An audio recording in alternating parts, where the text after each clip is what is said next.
మరి 2 రోజుల క్రితం Kanchanbagh police sub inspector Krishnakanth గారికి మరి స్థానిక డీసీపీ నుంచి ఒక నోటీస్ అందడం జరిగింది. కృష్ణకాంత్ గారు అయ్యప్ప స్వామి మాలధారణలో ఉన్నారు. మరి ఆ నోటీసు మెమో ఇవ్వడం జరిగింది. మెమోలో గడ్డాలు పెంచొద్దు, సివిల్ దుస్తులలో మాలధారణ దుస్తులలో రావద్దు, మరి ఒకవేళ మీరు మాలధారణ చేయాలనుకుంటే లీవ్ పెట్టుకో అని చెప్పి సంబంధిత అధికారి మెమో జారీ చేశారు. ఎవరన్నా మాట్లాడితే అర్థం పడతాం ఉండాలి. ఇది హిందూ దేశము. 40 రోజులు లీవ్ పెట్టుకోమంటే మీరు లీవ్ ఇస్తారా? 40 రోజులు ఒకవేళ ఇచ్చిన పే ఆఫ్ లాస్ ఎవరు కావాలి? అయినా మా దేశం హిందూ దేశంలో ఎన్నో ఏళ్ల నుంచి వస్తున్న సంప్రదాయాల్ని మీరు పోలీస్ శాఖలో ఉండి, పోలీస్ శాఖలో కూడా ఏం చేస్తారు?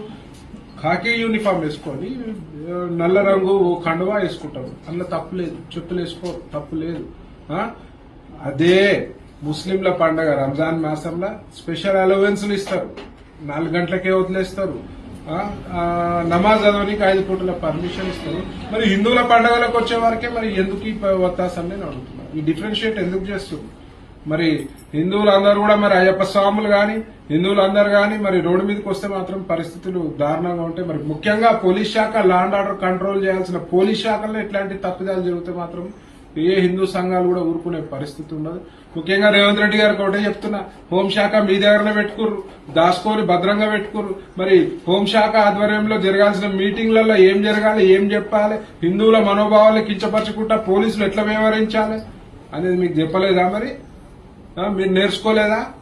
మిమ్మల్ని అడుగుతున్న రేవంత్ రెడ్డి గారు తక్షణము ఒక రివ్యూ మీటింగ్ పెట్టుకుని ఇట్లాంటి చర్యలు పునరావృతం కాకుండా చూసుకోవాలి. లేదంటే మాత్రం ఆల్రెడీ మీరు చెప్తారు కాంగ్రెస్ అంటే ముస్లింలు అంటే కాంగ్రెస్ అని. ఆల్రెడీ మొత్తం హిందువుల మనోభావాలు దెబ్బతిన్నున్నాయి. గుళ్లపై దాడులు జరుగుతున్నాయి, విగ్రహాలు ధ్వంసం చేస్తున్నారు. ఆల్రెడీ మీపై దునియా నెగిటివ్ ఇంపాక్ట్ ఉంది. మరి కొత్త రూల్స్ తెచ్చి మరి పోలీసు వాళ్ళు అయ్యప్ప స్వామి మాలేసుకోవద్దు అనే రూల్స్ తీసుకొస్తే మాత్రం బాగుండదు.